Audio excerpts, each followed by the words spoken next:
వంగవీటి రాజకీయ ప్రస్థానం, పదవుల వేటలో పెద్దల మోసం, ప్రత్యామ్నాయంగా బీసీవై పార్టీ, పదవులకై వంగవీటి 10 ఏళ్ల నిరీక్షణ, తీరని హామీలు. వంగవీటి రాధాకు బీసీవై పార్టీ సూచన, పదవి కాపులకు న్యాయం చేసే అధికారం దక్కుతుందని హామీ. ఇప్పటికే బోడే రామచంద్ర యాదవ్ దీక్షకు సంఘీభావం తెలిపిన వంగవీటి ఆశా కిరణ్. ఆంధ్రప్రదేశ్ రాజకీయాల్లో వంగవీటి అనే పేరుకు ఒక ప్రత్యేకమైన క్రేజ్, భారీ మాస్ ఫాలోయింగ్ ఉంది. వంగవీటి రంగ వారసుడిగా రాజకీయాల్లోకి వచ్చిన వంగవీటి రాధాకృష్ణ దశాబ్ద కాలంగా పదవులకు దూరంగా ఉంటున్నప్పటికీ ఆయనకు ఉన్న ప్రజాదరణ ఏ మాత్రం తగ్గలేదు. అయితే ప్రస్తుతం ఆయన ఎదుర్కొంటున్న రాజకీయ అనిశ్చితి ఆయన మద్దతుదారుల్లో తీవ్ర అసంతృప్తిని కలిగిస్తోంది. గత 10 ఏళ్లుగా వంగవీటి రాధా ఏ పదవి లేకుండానే రాజకీయాల్లో కొనసాగుతున్నారు. గత వైసీపీ ప్రభుత్వంలో ఆయనకు సరైన గుర్తింపు లభించలేదన్న అసంతృప్తిలో టీడీపీలోకి వచ్చారు. గత ఎన్నికల్లో టీడీపీ గెలుపు కోసం రాష్ట్ర వ్యాప్తంగా పర్యటించి ప్రచారం చేశారు. కానీ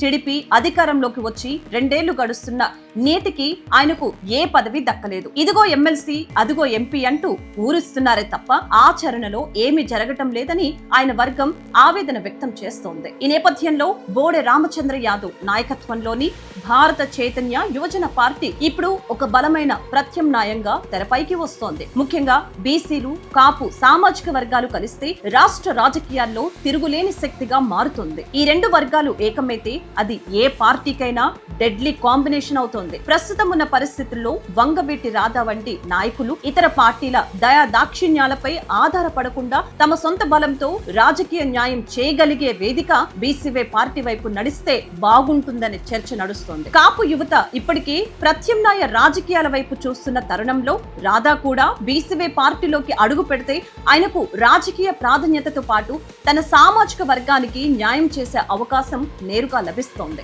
ఈ మధ్య వంగవీటి రంగ కుమార్తె ఆశా కిరణ్ బీసీవై పార్టీ అధినేత రామచంద్ర యాదవ్ చేపట్టిన దీక్షకు సంఘీభావం తెలపటం ఒక కీలక మలుపు. వంగవీటి కుటుంబానికి బీసీవై పార్టీకి మధ్య పెరుగుతున్న సాన్నిహిత్యానికి ఇదొక నిదర్శనం. దాన్ని ఇంకాస్త ముందుకు తీసుకువెళ్లాలంటే బీసీవై పార్టీ వైపు రాధా అడుగులు కూడా ముఖ్యమే.